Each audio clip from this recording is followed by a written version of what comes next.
Assalamualaikum warahmatullahi wabarakatuh.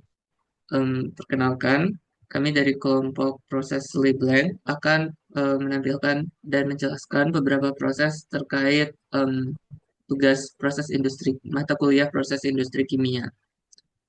Kelompok ini terdiri dari Ki Agus Muhammad Febri Rabani, Rekan Davis Muhammad, Ahmad Zahron Sa'dullah, Muhammad Izzuddin, dan Maridri Wahyudi. Masuk ke overview bagaimana atau apa yang dimaksud dengan proses labeling itu sendiri. Jadi proses labeling ini merupakan metode ataupun suatu proses yang ditujukan untuk memproduksi suatu soda ash atau biasa dikenal dengan natrium karbonat dan A2CO3 yang dapat diperoleh dari garam dapur ataupun natrium klorida NaCl yang dikembangkan oleh seorang ilmuwan dengan nama Nicholas Leblanc pada tahun 1790. Sejarah dari pembentukan ataupun tercetusnya proses labeling ini dimulai pada abad ke-18, di mana kebutuhan akan soda ash itu meningkat pesat, namun ketersediaannya itu terbatas dan diperburuk dengan harganya yang tinggi.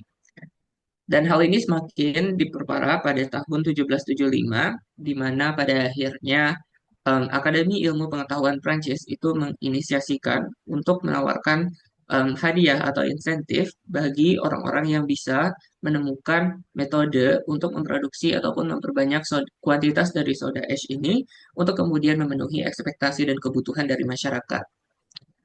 Lanjut, pada tahun 1790, tercetuslah ide dari Nicholas Leblanc yang kemudian berhasil untuk mengembangkan ataupun membentuk sebuah proses untuk memproduksi soda ash dari garam dapur dan mulai mendirikan pabriknya sendiri di Saint-Denis, Prancis. Namun, pada 1794, akibat dari revolusi Prancis, pabrik tersebut pada akhirnya disita dan tidak beroperasi lagi. Berikut ini merupakan overview dari bagaimana gambaran umum dari bagaimana proses labeling itu terjadi yang dapat dilihat lebih detail dan kemudian akan dijelaskan lebih detail pada slide selanjutnya. Berikut ini merupakan proses pertama dari bagaimana proses labeling itu berlangsung. Pertama-tama dari NaCl dan H2SO4 dengan konsentrasi pekat itu dimasukkan ke dalam mixer yang kemudian mixer ini berupa drum reaktor atau rotary mixer dengan sistem pemanas karena reaksi ini merupakan reaksi endotermik dan membutuhkan suhu tinggi. Kemudian masuk ke jenis reaksi yang terjadi di mana dari penggabungan ataupun pencampuran NaCl dan H2SO4 itu menghasilkan produk 2HCl dalam bentuk gas dan Na2SO4. Kemudian bagaimana prinsip kerja yang berlangsung? Prinsip kerja yang berlangsung dapat kita kategorikan menjadi tiga periode, di mana yang pertama merupakan kita akan mencampurkan NaCl padat dan H2SO4 pekat, dan kemudian terjadi reaksi exotherm antara HCl dan Na2SO4 untuk kemudian memanaskan campuran dan mempercepat reaksi. Lalu, sisa padat Na2SO4 dapat digunakan pada tahap berikutnya dari proses Leblanc. Masuk ke proses selanjutnya, di mana dari produk-produk yang telah terbentuk tadi, itu kemudian dimasukkan ke dalam salt cake furnace, yang kemudian menghasilkan reaksi NaCl ditambah H2SO4 menjadi Na2SO4 plus 2HCl. Kemudian dari reaksi tersebut masuk kembali ke dalam scrubber, yang kemudian menghasilkan HCl dari gas menjadi HCl aqueous. Prinsip kerja yang terjadi dapat kita kategorikan menjadi dua, di mana yang pertama adalah salt cake furnace, yaitu merupakan proses yang terjadi merupakan pemanasan untuk memastikan bahwa semua HCl itu lepas dan terbentuk salt cake Na2SO4 padat. Kemudian proses yang kedua di dalam scrubber ini akan terjadi proses penangkapan gas HCl dari furnace dengan memanfaatkan air sehingga pada akhirnya berhasil menghasilkan asam klorida. Kemudian masuk ke NaCl furnace ataupun NaCl yang kemudian dimasukkan ke dalam furnace dan masuk kembali ke dalam pulverizer. Jenis reaksi yang terjadi di dalam pulverizer ini merupakan proses fisik yang berupa penggilingan, sementara Eh, Sementara untuk jenis alat dan reaktor laser ini fungsikan dapat menghaluskan material padat. Sementara itu, jenis reaksi yang terjadi di furnace dapat dilihat sebagaimana reaksi yang sudah dituliskan, dan jenis alat atau reaktor ataupun furnace ini itu biasa juga disebut dengan black ash furnace. Tipe umumnya biasanya disebut dengan reverberatory furnace atau tandur refleksi, atau biasa juga disebut dengan shaft furnace. Material yang dibutuhkan untuk furnace ini haruslah material yang tahan dari api, karena pada akhirnya operasi yang berlangsung akan membutuhkan suhu yang tinggi. Prinsip kerja yang terjadi adalah di mana furnace atau Na2SO4 tersebut kemudian dimasukkan dan dipersiapkan salt cake atau Na2SO4 untuk kemudian dicampurkan dengan bahan lainnya. Lyophilizer yang akan berfungsi sebagai alat penggiling akan menghaluskan salt cake agar lebih mudah untuk bereaksi. Selanjutnya, eh, masuk ke proses selanjutnya, di mana prinsip kerja yang terjadi dalam proses ini adalah mixer, itu kemudian mencampurkan Na2SO4 dengan CaCO3 atau batu kapur, dan C gas agar homogen sebelum masuk ke tanur. Yang selanjutnya dilakukan proses black ash rotary dengan pemanasan tinggi dan dilakukan rotasi untuk kemudian terjadi sebuah reaksi padat-padat menghasilkan black ash, campuran Na2CO3 dan CaS. Kemudian jenis alat ataupun reaktor ini bisa kita kategorikan menjadi dua, di mana terdapat mixer dan black ash rotary furnace. Di mixer sendiri yang kita pakai merupakan jenis solid-solid mixer dengan fungsi untuk mencampurkan bahan padat yang agar menjadi homogen. Dan note yang kedua, di mixer ini tidak terjadi reaksi kimia. Kemudian dilanjutkan dengan alat black ash rotary furnace, di mana jenis alat ini merupakan rotary kiln furnace ataupun tandur putar, dan difungsikan untuk melakukan reaksi pada suhu tinggi dalam proses kalsinasi dan reduksi. Informasi selanjutnya akan dijelaskan oleh teman saya.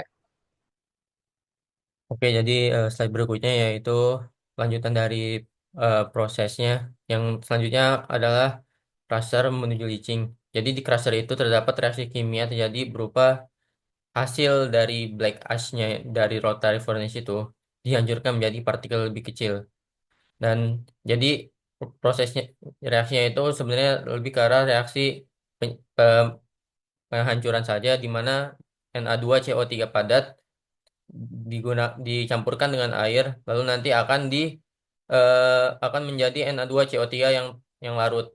Jadi prinsip kerjanya itu nanti crusher itu akan menghancurkan hasil dari black ash dari black ash rotary furnace di mana menjadi ukuran lebih kecil untuk diekstraksi.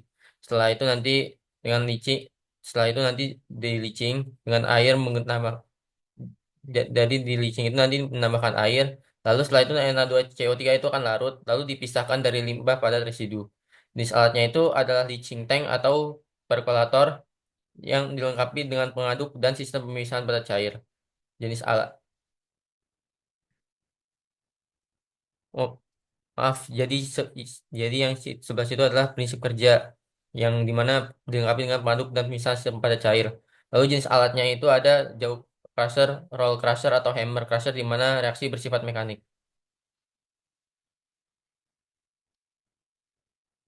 Lanjut. Nah, ini selanjutnya yaitu ada selanjutnya adalah menuju tower dan lalu selanjutnya ke open pan evaporator. Jadi jenis reaksi ini adalah jenis reaksi tower yang dimana tidak ada reaksi kimia yang terjadi karena tower berfungsi untuk memisahkan zat volatil atau gas-gas pengotor dari larutan Na2CO3. Jadi pemisahannya itu hanya berupa pemisahan secara fisika, yaitu pemisahan. Lalu jenis alat tower itu sendiri ada yaitu adalah gas trapping tower atau kolom pemisah. Ya, dan itu juga bisa mirip dengan packet column, di mana hot gas dari bawah berinteraksi dengan cairan dari atas. Prinsip kerja alat sendiri itu ada di tower itu, di, di mana uap yang dihasilkan dari evaporator dialirkan ke menara. Lalu pada hot gas, gas panas digunakan sebagai sumber energi untuk memanaskan evaporator atau open pan, menciptakan siklus berkelanjutan untuk proses penguapan. Next. Nah, untuk open pan evaporator sendiri, jadi tidak ada reaksi kimia yang terjadi di sini. Karena open pan evaporator itu berfungsi untuk memekatkan larutan dengan cara diuapkan sesuai dengan namanya itu evaporator. Jenis alatnya itu jenis alatnya berupa open pan evaporator itu sendiri. Lalu prinsip dari open pan evaporator itu adalah open pan yang artinya pan terbuka. Jadi bagian ini tuh digunakan untuk menampung cairan yang akan diuapkan. Lalu untuk evaporator di mana itu sebagai penguap. Cairan dari open pan diproses di evaporator, di mana panas ditambahkan untuk mengubah cairan menjadi uap. Selanjutnya, reaksi di cooler dan calcination tower. Jadi jenis reaksi di cooler itu sendiri adalah Na2CO3 aqueous ditambah dengan 10H2O menjadi Na2CO3 10H2O dalam bentuk kristal. Jenis alat coolernya itu adalah crystallizer atau cooler tank. Dan reaksinya itu di calcination tower itu ada Na2CO3 10H2O, dia itu terjadi pemisahan jadi Na2CO3 dan 10H2O. Jenis alat calcination tower itu sendiri adalah menara kalsinasi atau calcination tower itu sendiri biasanya berbentuk vertikal seperti clean atau rotary calciner. Dan itu dilengkapi pemanas dan sistem aliran udara panas, indirect heating atau direct flame. Dan prinsip kerjanya yaitu nanti Na2CO3 atau natrium karbonat baku yang akan dikalsinasi itu dipanaskan pada suhu tinggi. Lalu calcination tower atau menara kalsinasi tempat terjadinya proses pemanasan Na2CO3 untuk menghilangkan air atau mengurangi senyawa. Untuk di cooler itu mendinginkan produk hasil kalsinasi sebelum penanganan lebih lanjut. Next. Nah, di sini adalah kelebihan dan kekurangan dari proses labeling. Jadi kelebihannya itu proses pembuatan soda ash sintetik pertama kali yang berhasil dikembangkan eh, pada akhir abad ke-18 dan digunakan secara luas pada abad 19. Bahan baku utamanya itu sederhana dan tersedia, yaitu natrium klorida, batu kapur, dan batu bara. Proses ini memungkinkan produksi natrium karbonat dapat digunakan di berbagai keperluan industri, seperti pembuatan sabun melalui reaksi saponifikasi. Lalu untuk kekurangannya itu adalah proses ini boros energi, terutama pada tahap pelelehan natrium sulfat dengan batu bara dan batu kapur. Lalu memerlukan banyak tahapan dan tenaga kerja yang intensif karena bersifat batch dan kompleks, sehingga kurang efisien untuk skala besar. Lalu dapat menghasilkan limbah berbahaya, terutama gas HCl yang sangat korosif dan beracun, serta abu hitam yang mengandung kalsium sulfida yang sulit diolah, sehingga menimbulkan dampak negatif terhadap lingkungan.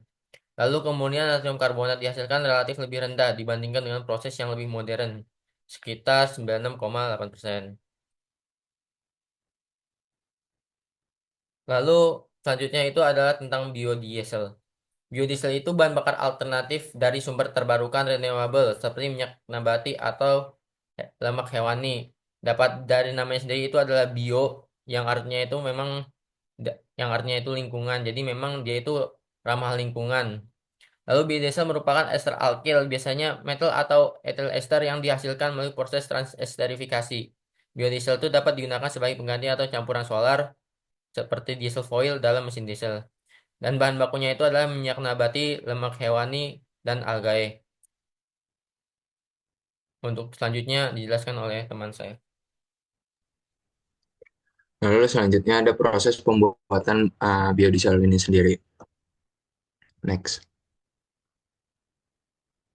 Yang pertama itu mixing. Mixing atau pencampuran adalah reaksi pencampuran antara metanol dengan potassium hydroxide untuk menghasilkan larutan metoksida kalium atau KOCH3 itu sebagai katalis basa homogen.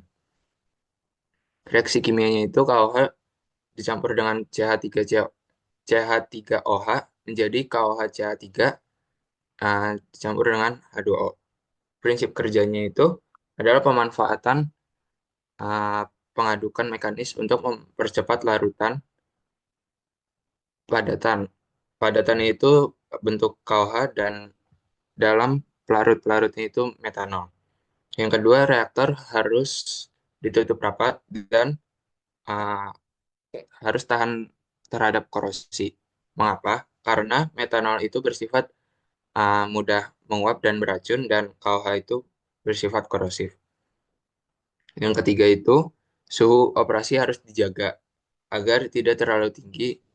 Biasanya itu suhunya itu suhu kamar sampai 50 derajat Celcius untuk mencegah penguapan metanol.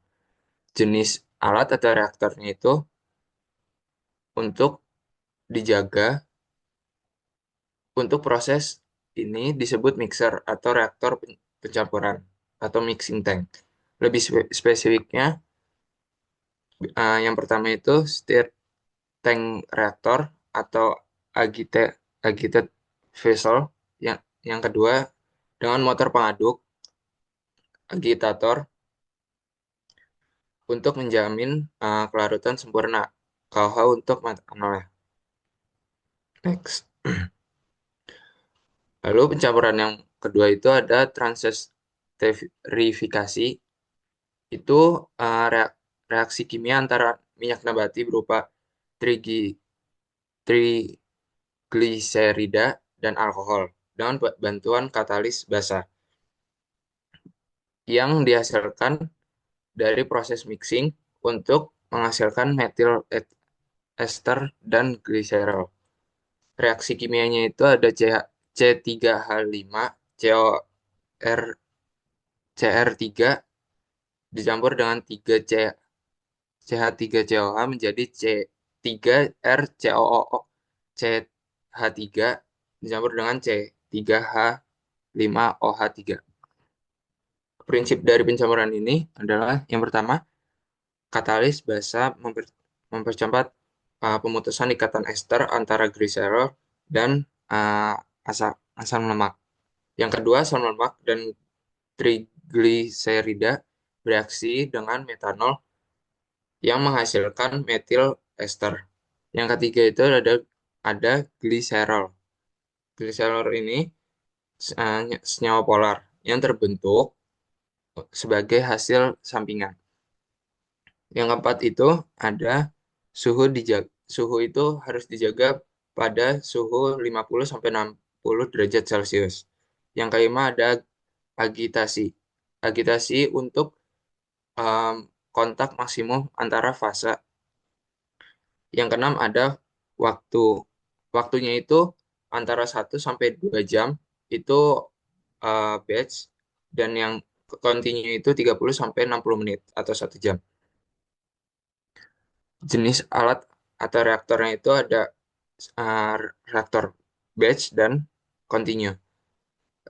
Reaktor batch itu cocok untuk skala kecil, proses tidak continue. Yang continue itu untuk skala besar. Next. Selanjutnya ada proses phase separation. Itu untuk pemurnian fisik berdasarkan perbedaan densitas dan polaritas antara dua produk utama hasil reaksi transesterification. Reaksi kimia ini proses pemisahan gravitasi, juga dikenal sebagai metode pemisahan terapung. Pemisahan komponen-komponen ini dalam campuran padat atau campuran cairan senyawa yang berada di perbedaan densitas itu sendiri. Prinsip kerjanya itu ada yang pertama, katalis basa untuk mempercepat putusan ikatan ester antara gliserol dan asam lemak. Yang kedua, asam lemak dan trigliserida bereaksi untuk metanol menghasilkan metil ester. Yang ketiga ada gliserol itu untuk terbentuknya sebagai hasil samping. Suhu yang dijaga itu antara 50 sampai 60 derajat Celcius. Yang kelima ada agitasi yang kuat untuk kontak maksimum antara fase. Yang keenam itu ada waktu reaksi. Reaksi yang pertama itu batch antara 1 sampai 2 jam. Lalu yang continue itu 30 sampai 60 menit. Jenis atau alat reaktor yang pertama itu settling tank untuk memisahkan gliserol dan biodiesel secara gravitasi. Yang kedua ada decanter, centrifuge, itu pemisahan lebih cepat untuk efisien dengan pemanfaatan gaya sentrifugal. untuk mempercepat pemisahan dua fase. Yang ketiga ada spirator funnel. Itu untuk pemisahan sederhana biodiesel dan gliserol berdasarkan berat jenis. Next.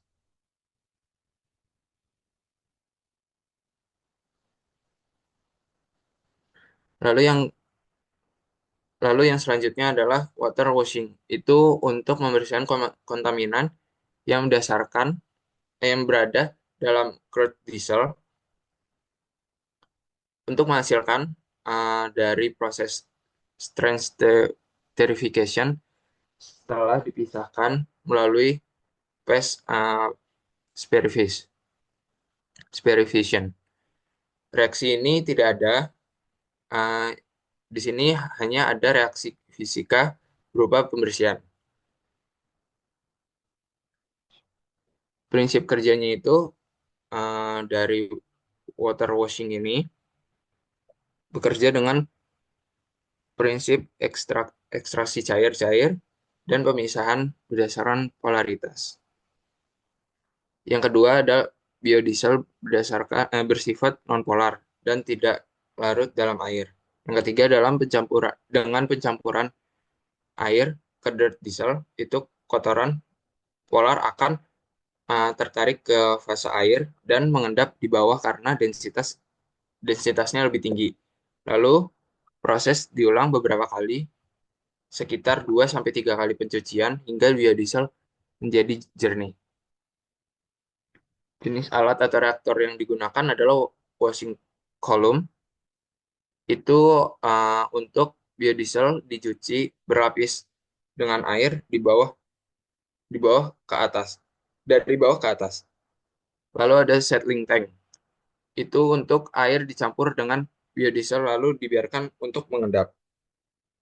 Lalu ada bubble wash. Itu untuk udara ditiup dari bawah untuk mengaduk air dengan biodiesel perlahan. Lalu ada centrifuge. Itu untuk memisahkan air dengan biodiesel dengan gaya sentrifugal. Next. Lalu proses yang selanjutnya adalah drying atau pengeringan. Ini proses akhirnya setelah biodiesel dicuci dengan air untuk menghilangkan kandungan air yang masih tersisa agar tidak penurunan kualitas pembakaran biodiesel. Reaksi kimia pada drying ini tidak ada. Proses ini hanya sepenuhnya bersifat fisika, seperti evaporasi air dari dalam biodiesel dan desorpsi uap air dari permukaan cairan. Prinsip kerja dari drying ini yang pertama ada evaporasi. Evaporasi ini air memiliki titik didih lebih rendah dari biodiesel, sekitar dari 100 derajat Celcius, dengan biodieselnya itu 300 derajat Celcius. Pengurangan yang kedua itu ada pengurangan tekanan. Tekanan diturunkan untuk air menguap pada suhu paling rendah itu sekitar 50 derajat Celcius. Yang ketiga itu ada kontak dengan udara kering. Yang pertama itu udara kering menyerap kelembapan dari biodiesel. Yang kedua itu ada bisa dilakukan melalui bubbling atau aliran udara dari atas permukaan cairan. Jenis reaktor atau alat yang digunakan yang pertama ada vacuum dryer untuk menurunkan tekanan yang untuk mempercepat penguapan air tanpa suhu tinggi. Lalu yang kedua ada heated tank with stirrer. Itu tangki pemanas plus pengaduk untuk menguapkan air. Yang ketiga itu ada spray dryer. itu untuk biodiesel disemprotkan dalam udara panas panas kering. Next. Kelebihan dari biodiesel ini yang pertama ada ramah lingkungan. Kenapa? Karena emisi CO2-nya itu lebih rendah daripada uh, solar fosil. Yang kedua ada dapat diurai dan tidak beracun. Yang ketiga ada mengurangi ketergantungan pada bahan bakar fosil. Yang keempat meningkatkan pembakaran mesin diesel. Lalu kekurangan dari biodiesel ini sendiri, yang pertama bisa membeku di suhu dingin. Yang kedua ada kebutuhan lahan yang besar jika bergantung pada kelapa sawit saja. Yang ketiga bisa menyebabkan korosi pada mesin jika tidak sesuai pada standar. Next. Lalu selanjutnya dijelaskan pada teman saya. Oke, sekarang itu proses pembuatan amonia. Nah, apa itu amonia? Amonia adalah gas yang tidak berwarna pada suhu dan tekanan ruangan. Ciri khas utamanya adalah bau yang sangat tajam dan menyengat. Senyawa ini bersifat reaktif dan dapat terbentuk secara alami melalui proses dekomposisi bahan organik maupun diproduksi secara sintesis untuk berbagai keperluan industri. Di sini ada dua bahan baku yang digunakan dalam proses amonia, itu adalah nitrogen dan hidrogen. Next. Di sini bisa dilihat proses yang kita ambil itu proses Haber-Bosch yang itu proses awal banget yang bisa terbentuk proses amonia dan paling terkenal juga. Next. Di sini yang awal itu ada primer desulfurization. Nah, di sini ada jenis reaksinya adalah reaksi hidrogenisasi, reaksi antara senyawa sulfur organik dengan hidrogen untuk membentuk H2S. Terus ada reaksi neutralisasi. H2S itu kemudian direaksikan dengan ZNO menjadi ZNS. Terus jenis alat reaktornya adalah fixed bed reactor yang berisi katalis CO atau MO atau NEMO pada alumina. Selanjutnya ada prinsip kerja. Prinsipnya adalah katalisis hidrogen. Reaksi terjadi pada permukaan katalis padat. Dan prosesnya dilakukan pada suhu 300 sampai 400 derajat Celcius dan dalam tekanan tinggi. Katalisisnya digunakan untuk mempercepat reaksi hidrogenisasi tanpa ikut bereaksi. Selanjutnya ada primary forming, yaitu jenis reaksinya adalah C4 tambah H2O masukkan CO plus 3H2. Yang jenis alat yang digunakan adalah tubular fixed bed reactor, dan ini terdiri dari pipa-pipa yang berisi katalis nikel. Proses kerjanya adalah katalisis hidrogen dan endothermis. Reaksi terjadi di permukaan katalis padat. Nah, panas dari pembakaran eksternal diperlukan untuk mempertahankan suhu tinggi adalah 700 dan sampai 850 derajat Celcius. Next.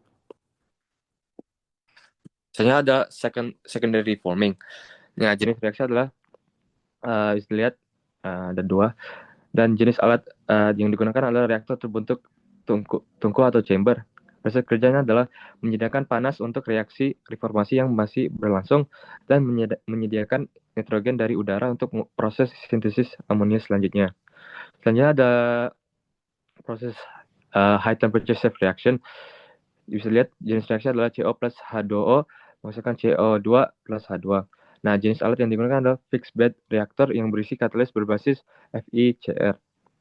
Dan suhu operasinya sekitar 350 sampai 450 derajat Celcius. Nah, prinsip kerja adalah kita di situ menggunakan katalis hidrogen untuk mempercepat reaksi gas-gas. Dan juga ini reaksi eksotermis, kontrol suhu sangat penting. Tujuan utamanya adalah mengurangi kandungan CO dan meningkatkan hasil H2. Selanjutnya, next. Next ada low temperature shift conversion. Reaksi utama adalah reaksi penggeseran gas air, yaitu CO plus H2O masukkan CO2 plus H2. Nah, alat yang digunakan adalah reaktor katalik unggun tetap yang berisi katalis padat, umumnya berbasis tembaga yang didukung oleh oksida logam. Nah, prinsip kerja dalam proses ini adalah gas sintesis yang mengandung CO dan uap air dialirkan melalui katalis. Katalis mempercepat reaksi, mengubah CO menjadi CO2, dan meningkatkan konsentrasi H2 dalam gas keluaran. Pengurangan kadar CO penting karena CO dapat meracuni katalis pada tahap sintesis amonia. Misalnya ada CO2 absorption. Reaksi utamanya adalah reaksi kimia antara CO2 dengan larutan basa. Tujuan adalah mengikat CO2 dalam fase cair. Ya, jenis alat yang digunakan adalah kolom absorber, yaitu berjana vertikal tempat kontak antara gas dan cairan. Nah, prinsip kerja itu adalah gas dari reaktor LTS itu yang masih mengandung CO2 dialirkan ke dalam kolom dari bawah, berlawanan arah dengan aliran cairan penyerap dari atas. CO2 bereaksi dengan cairan penyerap dan terlarut, sehingga gas yang keluar dari gas kolom memiliki kadar CO2 yang rendah. Cairan penyerap yang kaya CO2 kemudian diregenerasi untuk digunakan kembali. Selanjutnya, next.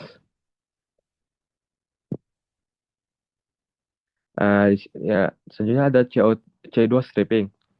Nah, proses ini itu adalah memisahkan CO2 yang terlarut dari larutan penyerap. Ini adalah kebalikan dari proses absorpsi CO2. Nah, alat utama yang digunakan adalah kolom stripper atau dissolver. Nah, bentuknya seperti kolom vertikal dengan internal tray atau packing untuk meningkatkan kontak. Nah, cara kerja adalah larutan penyerap yang kaya CO2 dimasukkan dari atas kolam. Dari bawah dialirkan uap panas atau steam.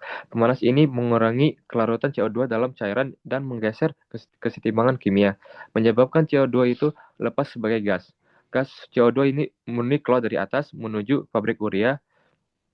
Larutan penyerap yang sudah miskin CO2 itu didaur ulang kembali ke unit absorpsi. Next akan dibahas oleh teman saya. Oke, jadi proses selanjutnya adalah methanation yang merupakan proses utama dari pembuatan amonia setelah absorpsi. Yang mana methanation ini menggunakan alat reaktor katalitik unggun tetap atau fixed bed reactor untuk menghilangkan sisa CO dan CO2 yang dihilangkan di absorpsi yang masih lolos. Sehingga karena CO dan CO3 ini dapat meracuni katalis besi yang digunakan untuk produksi amonia. Nah, dengan di methanation ini, di mana CO dan CO2 itu bereaksi dengan H2 untuk menghasilkan CH4 dan H2O. Sehingga nantinya CH4 dan H2O ini bersifat inert sehingga tidak mengganggu katalis dari nikel yang nanti digunakan untuk proses sintetis amonia sendiri. Selanjutnya, setelah dari methanation, gas-gas yang ada nantinya dialirkan ke sintetis gas compression, yang mana sebelum masuk ke sini air yang ada yang dihasilkan oleh reaksi sebelumnya itu dikondensasikan sehingga tidak masuk ke dalam reaksi sintetis gas compression ini. Nah, untuk compression ini bertujuan untuk memperkecil volume gas dan meningkatkan volume tekanannya karena nantinya sintetis amonia itu membutuhkan tekanan yang tinggi. Sehingga diharapkan ketika tekanan tinggi itu dapat meningkatkan laju reaksi dalam reaktor Haber-Bosch dan beroperasi pada tekanan tinggi. Next. Nah, selanjutnya setelah dikompresi untuk meningkatkan tekanan tadi, masuklah tuh N2 dan H2 serta CH4 tadi ke amonia sintetis, yang mana di dalam proses ini menggunakan reaktor sintetis amonia dan katalis besi, yang mana menghasilkan sebuah reaksi dari N2 plus 3H2 menjadi 2NH3 atau amonia. Nah, keluaran dari amonia ini sendiri nantinya didinginkan dalam proses chilling dengan menggunakan pendingin atau chiller atau kondensor. Sehingga amonia yang tadinya berupa gas bisa menjadi cairan dan gas-gas yang tidak bereaksi seperti N2 dan H2 nantinya dapat dipisahkan. Next. Nah, kelebihan amonia sendiri, amonia berperan penting. Bahkan di industri sendiri itu berperan sebagai pupuk nitrogen. Sebagaimana kita tahu bahwa pupuk itu berbagai macam dan itu merupakan produk dari amonia. Seperti contohnya pupuk urea, amonium nitrat, amonium sulfat, yang merupakan penting untuk pertanian dan pastinya untuk ketahanan global, untuk ketahanan pangan global. Lalu amonia juga dapat digunakan sebagai refrigeran, yang mana ketika digunakan sebagai refrigeran, amonia ini memiliki kemampuan yang baik dalam menyerap dan melepaskan panas, sehingga diharapkan dapat menghasilkan konsumsi energi yang lebih rendah. Kekurangan amonia sendiri itu amonia itu bersifat beracun, yang mana gas amonia sangat beracun jika terhirup dalam konsentrasi tinggi dan dapat menyebabkan iritasi parah baik pada mata, kulit maupun saluran pernapasan. Nah, dampak lingkungan dari amonia sendiri ketika produksi proses Haber-Bosch ini sendiri itu sangat bergantung pada bahan bakar fosil sehingga dapat menyumbang sekitar 1-2% emisi karbon global. Namun untuk kedepannya diharapkan terdapat pengembangan amonia hijau yang mana dapat diproduksi dari menggunakan energi terbarukan sehingga dapat mengatasi masalah ini. Next.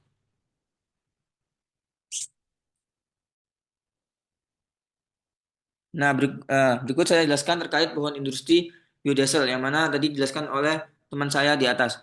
Nah, biodiesel itu sendiri awalnya itu berawal dari minyak kelapa, baik itu kelapa sawit maupun minyak kelapa yang lain.